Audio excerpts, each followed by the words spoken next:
Oh, gotta kill the music. No, that's okay. Sounded pretty good. Well, yeah, I know it does. Everyone But all enjoys the copyright music. strike, I know. Yes, but it's all the copyright shit. Yeah, but you wouldn't Dear have got... YouTube, I wasn't doing that on purpose. You are alive. I That's forgot that you're Nazis, and I can't play any music at all on YouTube. Even though I was listening to it in the background as I started the podcast. Okay, so actually, you only had very little of the music on there, so it's all good, sweetie. All right.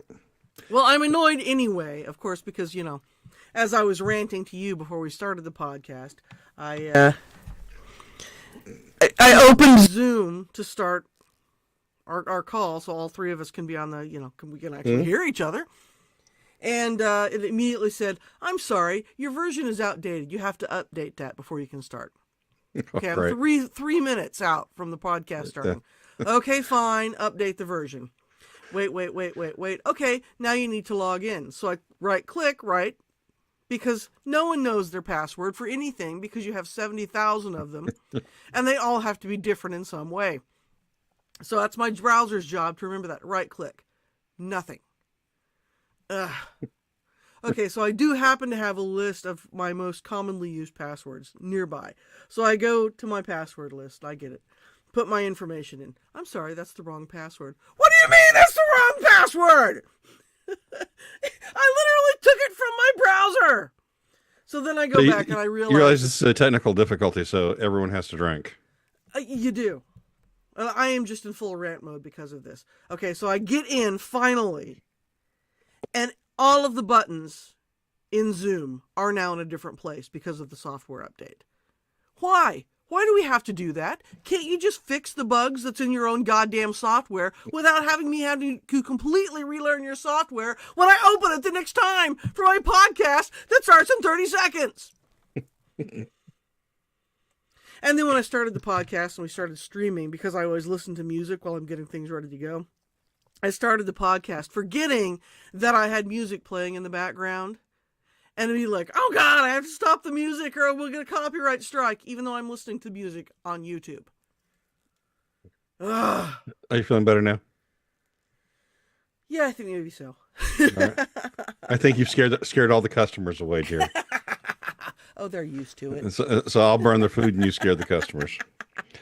All right. Well, actually, I believe we're going to have a happy and joyous podcast tonight. Notwithstanding that last little rant. Oh, yeah, you know. Technical stuff. Well, come on. It's the same technical stuff that whenever you're running late for something and you need to print something, that's when your printer will stop working. Well, that's the only time we print stuff, right? Right. Yeah, so. Oh, crap, I have to be out the door in 30 seconds. I need this one thing so I can go to take with me. Printer's not working. Printer is offline for no apparent reason. Don't start me on the printer thing, too. I've had printer issues at work twice in like 4 days this week. Well, I've lost chat. And on top of this... I see it. I see Mark. Mark's here. Hello. Here, let me play Mark in.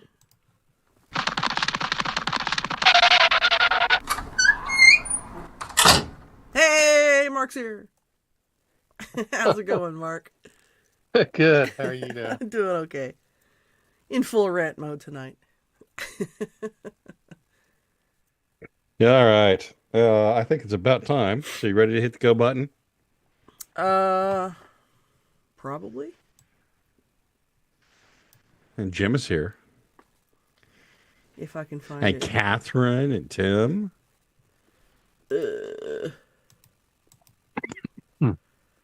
It's not quite go time, but I am ready to go whenever. It is go I'm time. hovering. I'm hovering. Oh, now it is. Bants and Bants. Bants and Bants. All systems go. Bants and Bants. Define. Bants and Bants. This rebel has a cause. Bombs and Bants. We begin as wanderers, and we are wanderers still. Welcome, everyone, to the 148th live edition of Bombs and Bants and Wednesday Rants, a very special edition since it is our once every 4-year election roundup.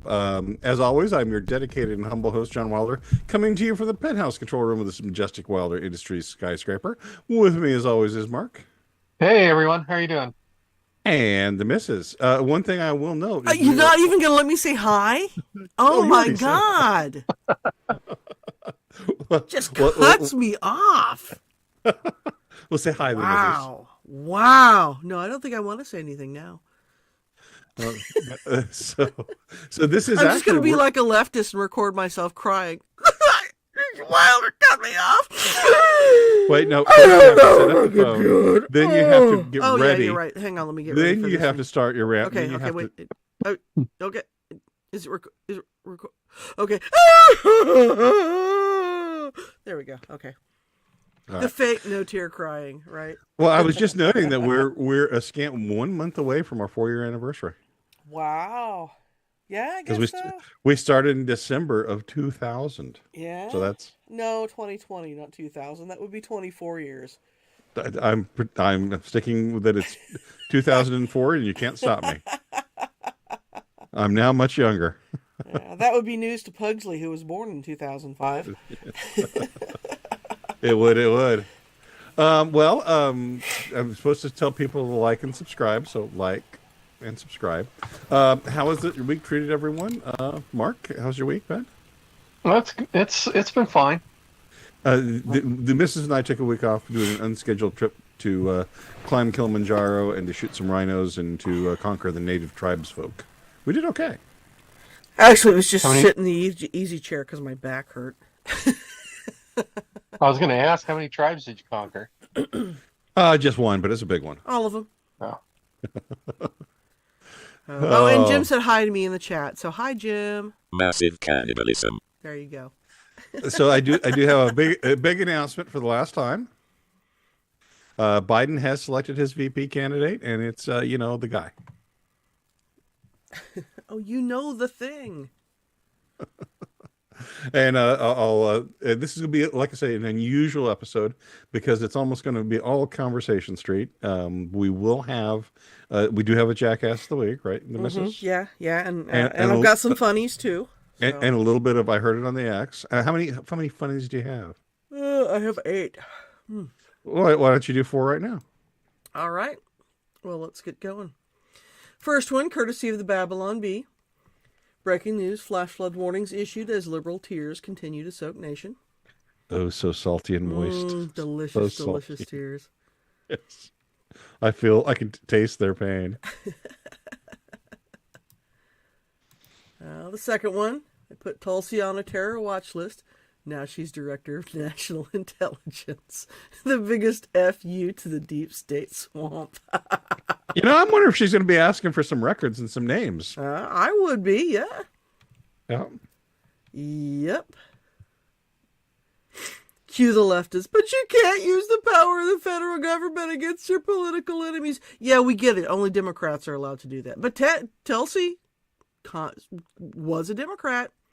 I'll allow it. Next one. Cabinet picks and Vince McMahon, since we were talking about that earlier too. Yeah. And let's not go into too much deep depth because we're going to talk. I want to get your reaction on some of those. Okay, all right.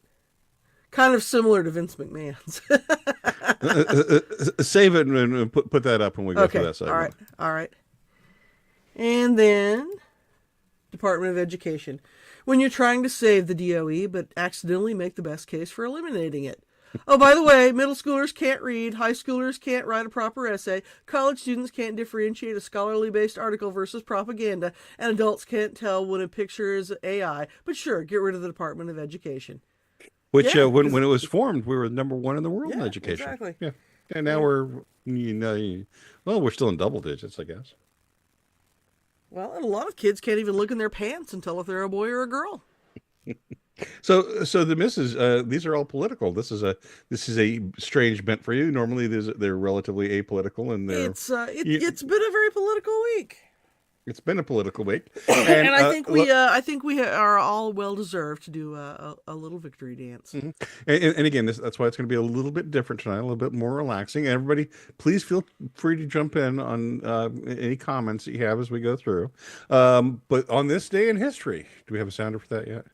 Oh, that was the thing I needed the sounder for. No, sorry, we don't. Okay. I was trying to think what it was, and I thought it was heard it on the X, and I was like, but I already have that, so it can't be that. Anyway. In 1789, in a letter to Jean-Baptiste Leroy, Ben Franklin said, "In this world, nothing be said to be certain but death and taxes." So, you've heard it before. That was when Ben said it.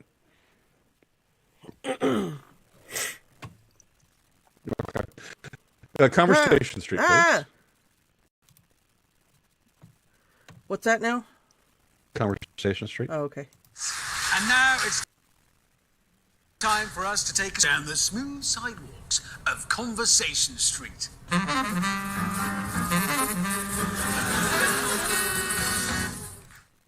All right, and this is all going to be election focused.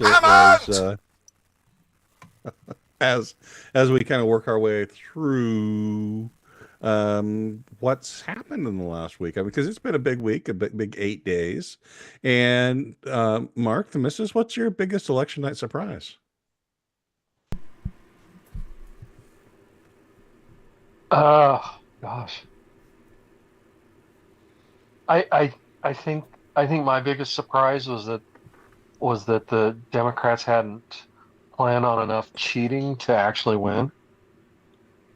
I mean, they made some futile efforts and I mean, there was like I think in Wisconsin they had a big ballot dump, and maybe a couple other states, but just the fact that they were too little. So you're saying it was too big to rig? Yeah. I mean, they tried, and I'm sure that if you could somehow actually figure out who voted for who, and was eligible to vote, I suspect that you'd probably find that Trump was, much further ahead even than what we see. But I did see a funny meme where somebody was pointing out that some statistic of 16,000 people died from COVID, or no, I'm sorry, 16 million died from COVID, and there were 16 million less Democratic voters. But yeah, and so I'm actually going to put a spreadsheet together on that at some point. I don't know if that's true, but it was funny. So, the missus, what was your biggest surprise? Because you went to bed pretty early. I did go to bed pretty early, and I was not even sure who had actually won when I went to bed. That's how early I went to bed. No, actually, I was up very late that night. but that was the night I got like an hour of sleep.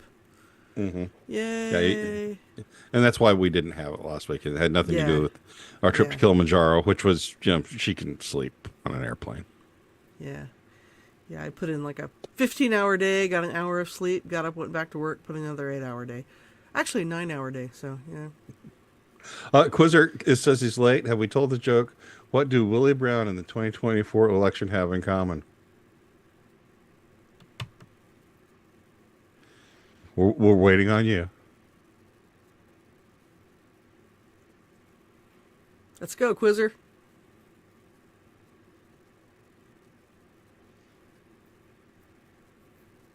The best part of a show is when there's just silence. I know, right?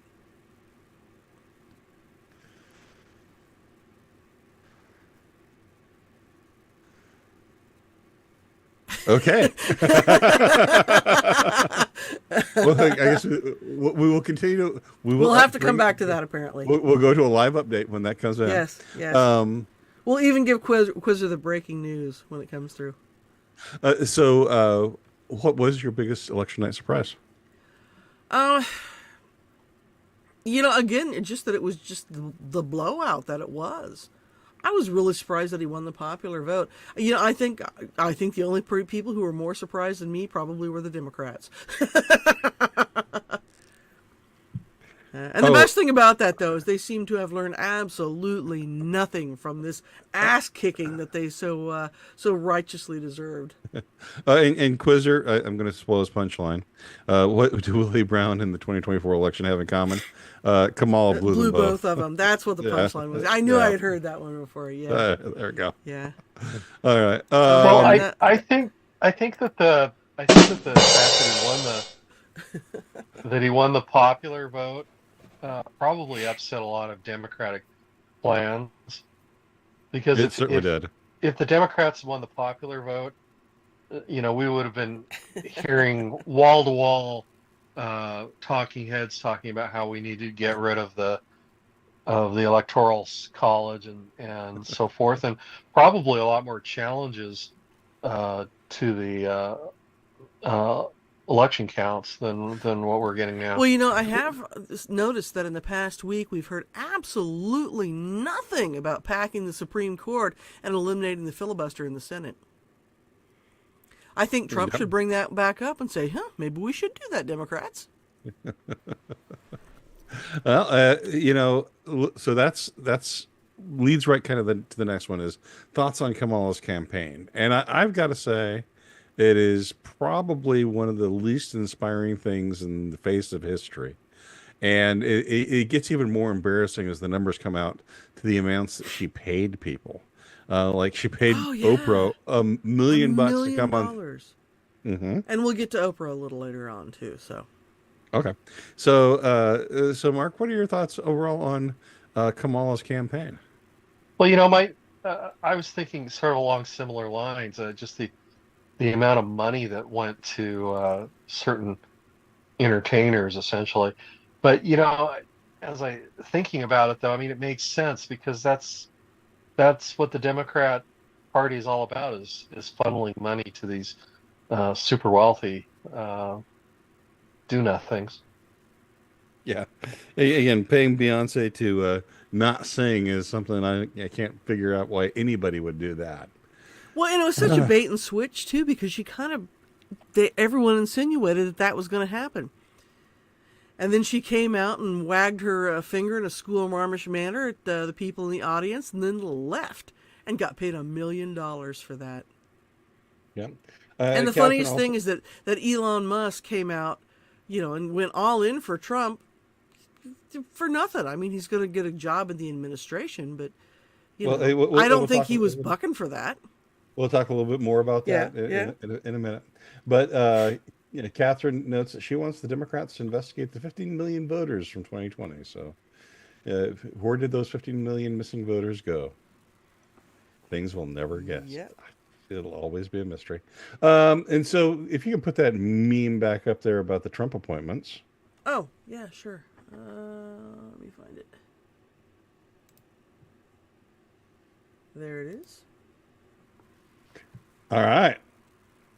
So let's start to talk through some of these. I don't have them in the same order, but let's get general thoughts on Trump's first appointments. Marco Rubio, Secretary of State. Mark, he has your name. I don't know. I don't know what his qualifications are on it. I mean, he's served in Congress, but why not? I think the important thing is, I mean, these people have whole armies of bureaucrats underneath them that actually do the real work. They're more policy type positions. And I think it's extremely important that Trump have people that are going to be fairly loyal.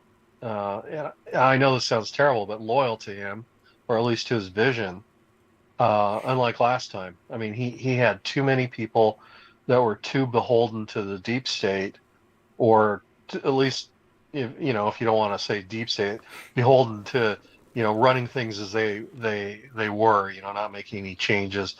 They seem to mistake the fact that they were in the administration for the fact that their opinion that they were running the administration. Yes. I think there were two thoughts.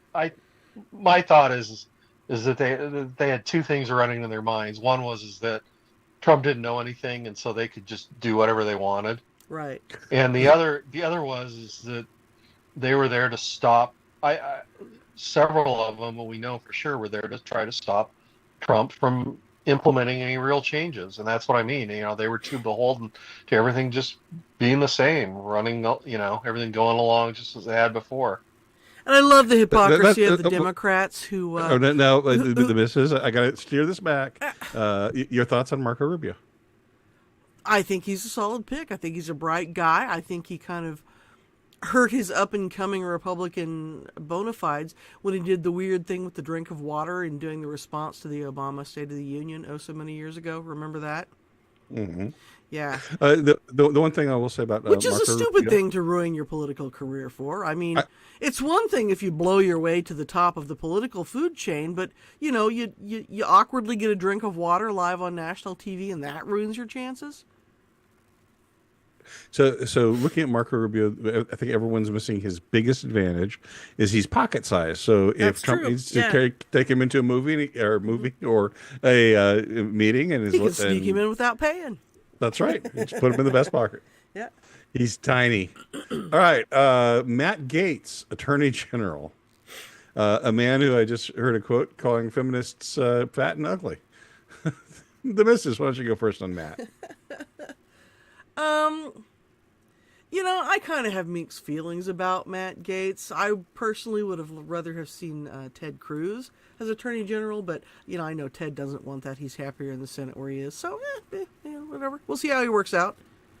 Yeah. Could it be any worse than the little Nazi we have in that office right now? Yes, indeed.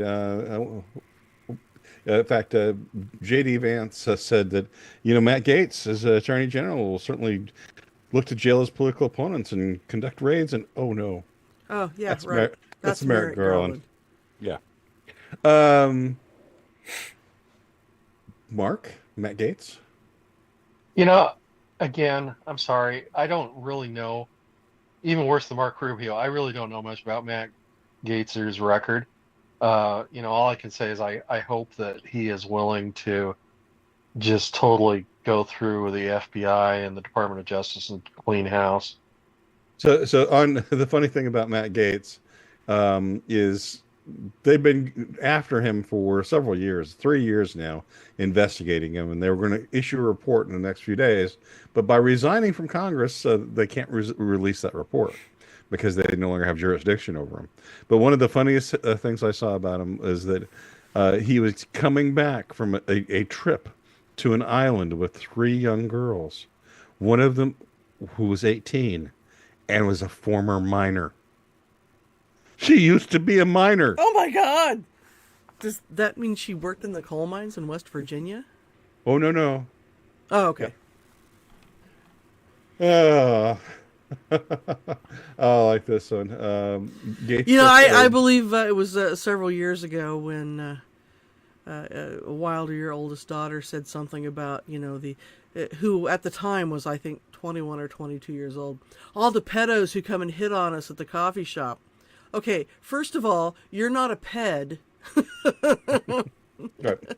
So Jim notes that Gaetz sets off his gaydar pretty bad. It's his big weird forehead. He has a weird forehead brow sort of thing. I mean, I've seen pictures of him and I go, those are photoshopped, but they aren't. I know. And my thing about Gaetz is, again, I don't know a lot about his policies. I mean, I just know the crap that I've read on the internet about him.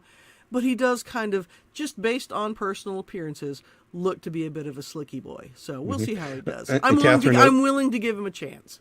Catherine notes that the Democrats are shrieking. I'm good with that pick. And exactly, he has certainly made them scald.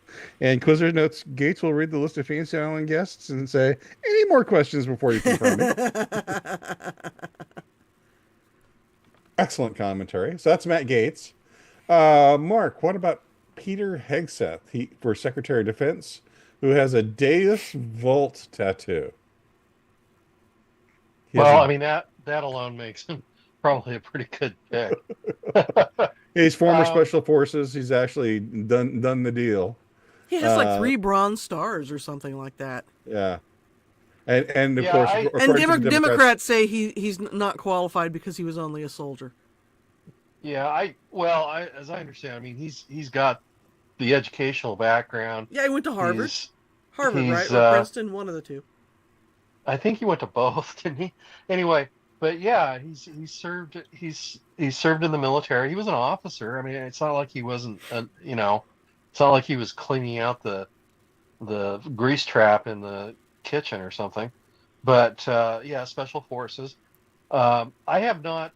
I don't watch Fox News, so I haven't seen any of his commentary. But I did see someone comment today about his pick and the fact that he doesn't have any ties to any of these big defense contractors, which I think that's a big deal. That is a huge deal. Yeah. Catherine Nutzi has a "We the People" tattoo, so he is he could, and also a Jerusalem cross. So something tells me, if we want somebody to get to storm Jerusalem, we found our man. So that's Pete Hegseth. Christy Noem, the base dog putter downer, is, oh gosh, what was she going to be? I don't think they have I didn't write down what her job was going to be. Well, you have that whole internet thing in front of you. I know. Well, Christy Noem's going to be there, and she's killed dogs. Mark, what are your thoughts about Christy? You live up right next to her, like the Yeah, next door right. neighbors. Homeland Security Secretary. It's only like 1,000. Yeah, Homeland Security or Yep. more. Well, I mean the fact that she understood what needed to be done with a dog that was a chicken killer, was a big plus in my book. So, but Yeah. Robert Heinlein said when the dog needs to be put down, don't farm it out. Hey, John Steinbeck said that too. I can tell you the one thing though, she's not the type of person that would raid somebody's house in order to kill a squirrel just because they didn't like it. No kidding. And the Democrats all talking about how, well, these are just unserious picks and how these people none of them are qualified. Okay, how many guys in the Biden administration got their jobs because they put on dresses and wanted to be called girls' names? Well, At least three I can think of off the top of my head. Let's look. Oh, sorry, one of those was Mayor Pete, and all he did was breastfeed a baby. Sorry, he did not put on the dress. But let's look at Mayor Pete. Mayor Pete was named Secretary of Transportation, and his qualification, he was mayor of Fort Bend. Yeah, mayor of a small town in Indiana. Yeah. Well, okay. Yeah, versus a state governor. And let's bear in mind his real qualification for Mayor Pete was he's gay. That was his major qualification. Jim notes, can Trump afford to pull that many Republicans out of Congress and governorships? And the nice thing about is typically they got lieutenant governors right behind him. Like Abbott was a lieutenant governor that got into his role when what's his name? And today, by the way, is Greg Abbott's birthday. All right, yeah. Quizzer notes. So governors, typically you'd have a good Republican lieutenant governor behind them, and the Republicans out of Congress, Rubio's not a problem. There is one that came out of New York. I don't know how they are appointed. So anyway, let's say Quizzer notes, if TikTok chicks are shaving their heads over Trump, what are they going to shave over his cabinet? Well, not their armpits, Quizzer. Not their armpits. Catherine said their chests, though.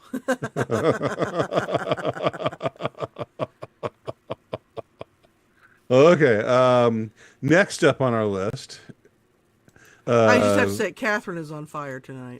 Yes. And fuego. Next up is the aforementioned Tulsi Gabbard, Director of National Intelligence and Surfing. Mark, why don't you go first on this one? Well, I guess I don't really have anything to add. I mean, she was on the terrorist watch list, and now she'll be able to investigate why she was put on it. So, yay! Won't that be just kind of glorious? Yeah. No, I mean, I really hope that there's some really serious investigations and digging into stuff. And I think in her case, I think it will happen because she sounded pretty ticked off about being on the terror list. So All right. The missus, your thoughts on Tulsi?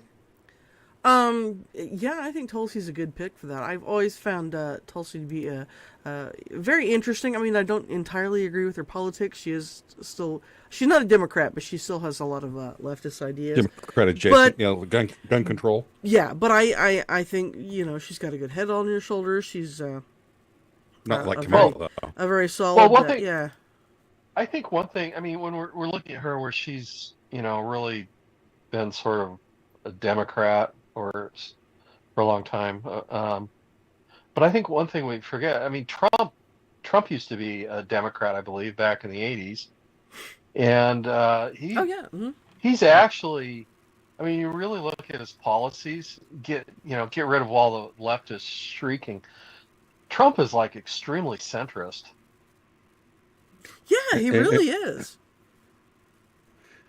And Tulsi has the Jim Wetzel seal of approval. Yeah. Oh, So- and by the way, I watched. This is the Trigonometry podcast, which is Konstantin Kisin and his frumpy. I have a hard time remembering his name. I actually had to look it up. His co-host is a guy by the name of Francis Foster. But it's a very interesting podcast, and they often just sit down with very interesting people for long periods of time and just talk to them. And they had about an hour and a half long conversation with Tulsi Gabbard just about politics and everything. I think it was from a couple months ago. So yeah, if you're interested in that, you should check that out. And again, I like Constantine because I think he's a funny guy and he has some interesting ideas too. So Tulsi is going to be very controversial because she knows what a woman is. exactly. Yeah. All right, Susie Wiles, Chief of Staff, daughter of Pat Summerall. This is Pat Summerall here for True Value Hardware. That's his daughter. Okay. And she's going to be the Chief of Staff. So Yeah, since Mark Cuban said that, notice how you never see Trump around strong, powerful women. He just can't stand to be around them. He just named the first woman female chief of staff, and didn't she?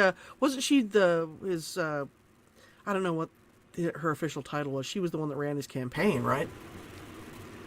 Yes, and in fact, she's the only one to make it through an entire campaign with him. Yeah. Okay, that just tells you a lot right there. And the thing is, she's focused, and if she's on our side, she's going to be formidable because it's her job to make sure that the right people get in the right jobs. Yeah.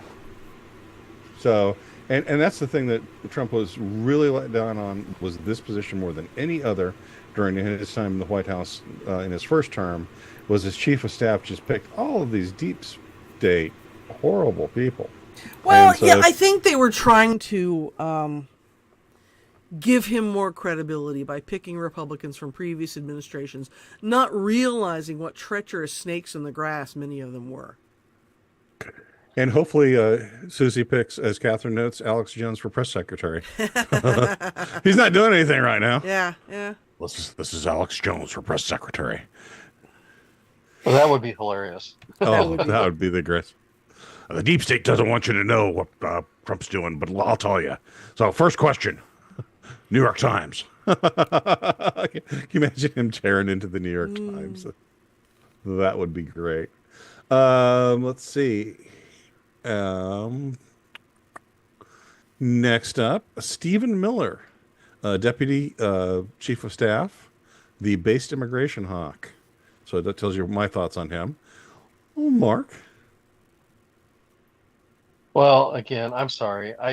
A lot of these people, they haven't been at the forefront either of his prior administration or in Biden. So I honestly, I don't really know a lot about some of these people. Miller was, because he was the architect on keeping immigration in front of Trump, and he Was has he? Okay. never wavered.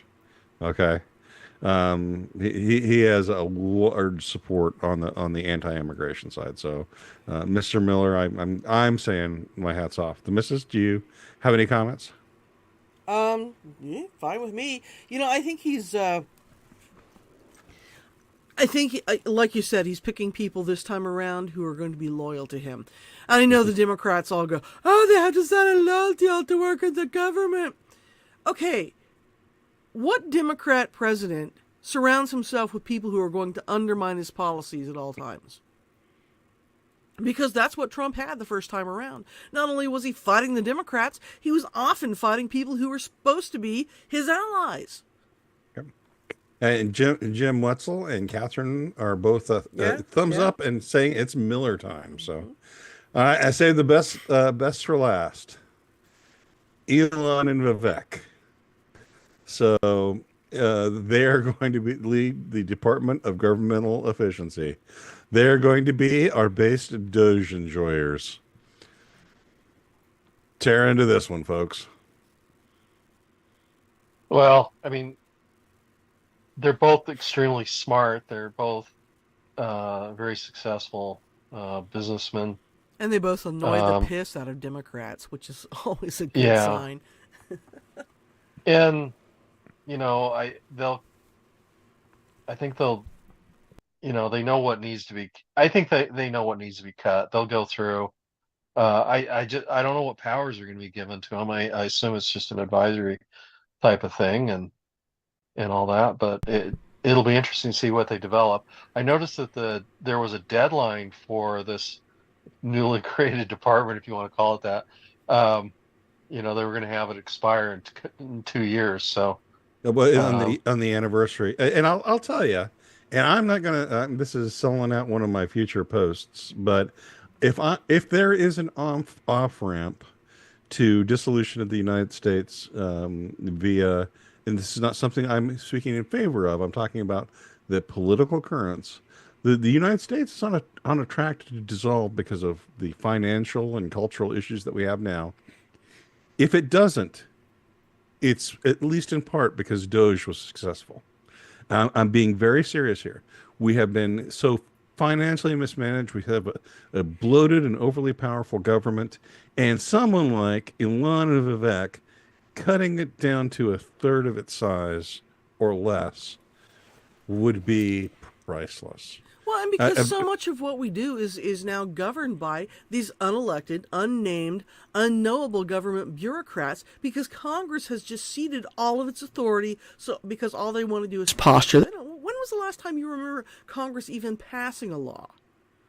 Well, I'm going to go a little bit further here, and when this came out relative. I don't remember where I first heard this, but some person said, when the Democrats say our democracy, what they mean is our bureaucracy.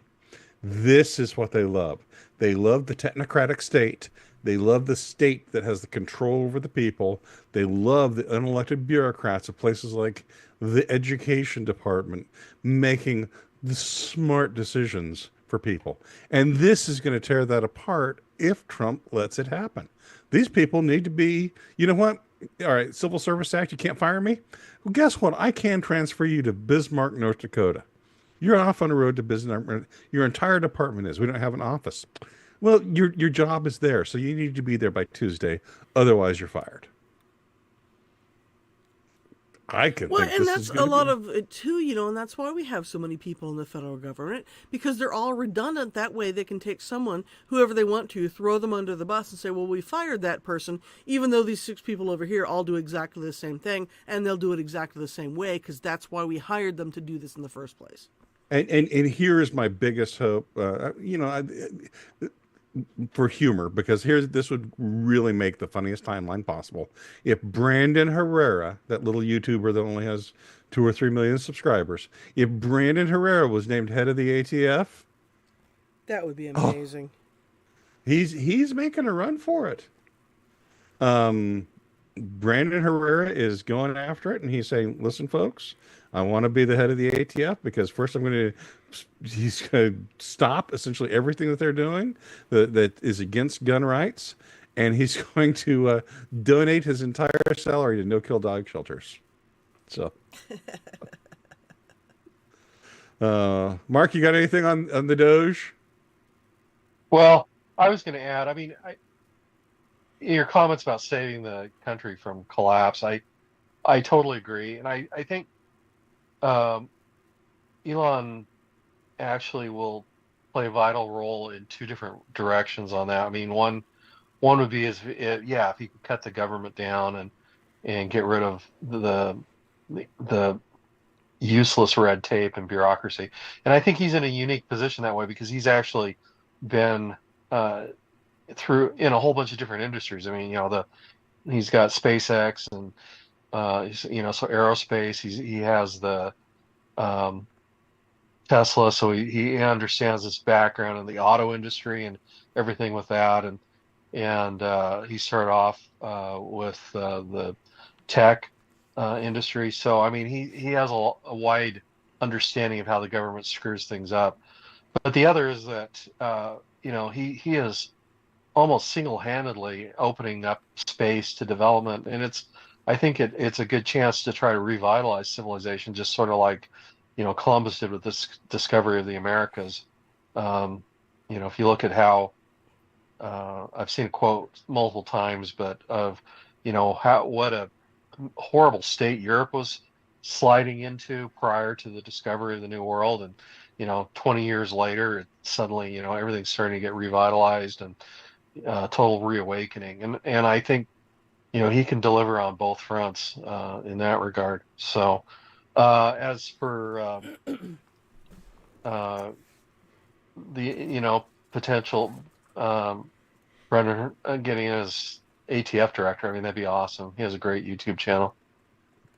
So again, I'm going to be very clear, 100% clear. This is the last off ramp. This is the last way to avoid the dissolution of the country, just or Caesar. This is it. So you remember several years ago when we were watching the HBO miniseries starring Paul Giamatti about John Adams. Yes, which is a great miniseries. If you haven't seen it, it's fantastic. But anyway, at one point, Adams goes to France and joins Ben Franklin in trying to lure the French into financing the American Revolution. And, they're sitting around with these French aristocrats, and they're just so fat and indolent and decadent and lazy. And Adams, being kind of from Puritan stock, from the Northeast at that point, and he was just appalled by not only who they were, but what they were as humans. And I feel like our government has gotten to that point. Our government is full of fat, lazy, decadent, elite aristocrats. And I don't know if you recall, but when Elon took over Twitter, the first thing he did was walk in on day one and go, okay, half of you, we don't need you, you're fired. Get out. And clearly it made Twitter completely collapse. Oh no, wait, it didn't. They're running just fine now with half the staff. Yep. And I think he needs to do that with the federal government. Okay, half of you, you're just extraneous. You're fired. Get out. And if the Democrats are right, and these people who work for the federal government are truly the best and brightest, most capable, competent people we have, they'll have no problem finding a job in the private sector. They'll be absolutely fine. In fact, they probably have 10 offers the day they quit their jobs or the day they get fired. There you go. Brandon I'm sure Herrera, that will be the case. Brandon Herrera notes, I know I make a lot of jokes, but let me be perfectly clear. I am perfectly willing and able to serve in any capacity I can to help Donald Trump drain the swamp that is the ATF. So he's serious. Brandon Herrera to head the ATF. I think that's a great idea. Okay. All right. Time for Jackass of the Week. Oh, I guess we do have that, don't we? Did you just bark? Yeah, I was kind of channeling the dog there. I kid people, because when something happens and I go, oh no. Or as my dog would say, oh no! Because that's what Dexter says whenever he gets in trouble. Or you pick him up. Or something happens he's not entirely happy with. Oh no! Oh, wait, that's the wrong one. That's the close. Need the open. There it is. Which I forgot to set up, so let me start that again. Neil Young. There we go. Oh my god, it's going crazy! See, this is what happens when you get a software update. And yeah, I did kind of bark. Okay, here we go. This is Neil Young. Hey, get that jackass out of here! And I'm proud to present my braying jackass of the week. Oh, It is a post-election day version of Jackass. And you know what that means. Oh, wait, I gotta get rid of that thing, don't I? Forgot it was still sitting out there. I'm a little scattered tonight. That's kind of been my life for about a week now. Yeah. I need to get more sleep.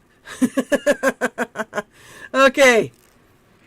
There's a little bit of a straight strain of sanity left in that laugh. Yeah, I know. A little bit. You think? You just got a little bit of Captain Queeg in you. Oh, our first nominee, the entirety of the Democrat Party and all of their lefty voters. And here's just a little sample, if you haven't caught it, via TikTok or YouTube this week. I'm sorry. No!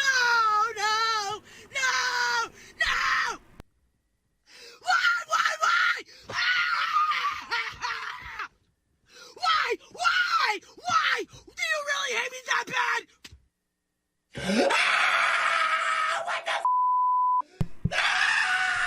This human being right now, though, is a guy. That's a dude.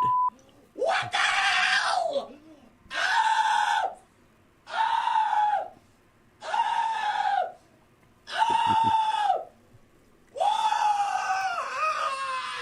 Oh, doesn't it warm your heart? Okay. So that's our first nominee. Our second nominee is one of the many people who convinced these psychopaths to behave this way. And that person is Oprah Winfrey, who had this to say this week while talking to a bunch of Democrats about voting. If we don't show up tomorrow, it is entirely possible that we will not have the opportunity to ever cast a ballot again.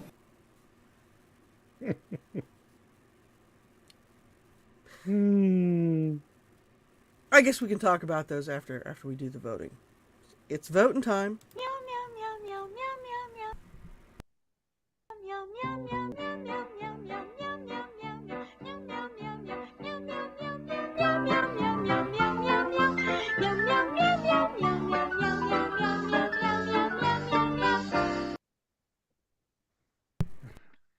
Still waiting on voting online. It may take us a couple weeks to count all the votes because we want to make sure that all votes are counted and that no mistakes are made. Oh, a couple votes for number one. We have one vote for number two in. Oh, it's getting spicy in there. Oh, it's tied. Not Oh no, quite it's tied. it's 3 votes for number one, 2 votes for number two. Mark? I'm going to go with number 2. That means it's tied. Total tiebreaker. It's up to me. Oh, no! no! Tim jumps in. Tim jumps in with a number 1. Saves me from a tiebreaker. And congratulations, liberal crybabies. You win. And Tim saves me from having to make a decision. And this has been the Brain Jackass of the Week.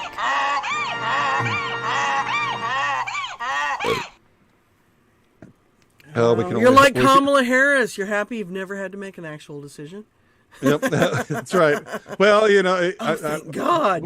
When Oprah says that, it just makes me think, I was already voting for Trump. You didn't have to try and convince me. Well, you know, that's the thing, right? Oprah's not dumb. She should fucking know better. She doesn't mean that because she doesn't think that. She's not an idiot. But All she right, did get paid. Now, Oprah did come out and say she wasn't paid for that. But again, if you're going to go out and spout that sort of bullshit, are you going to tell the truth about whether or not you were paid to say it? Yep. Yeah. Yes, indeed. Well, she may be technically correct. It may have gone to some holding company that she has a interest in, or something like that. Just write that No, check I to didn't Stedman. get that check didn't come to me. That went Yeah, to some yeah. LLC that I've Mhm. set up in a tax haven down in the Caribbean. Yep. All right. I only have 2 items for I heard it on the X, and so if you want to hit that button. There it is.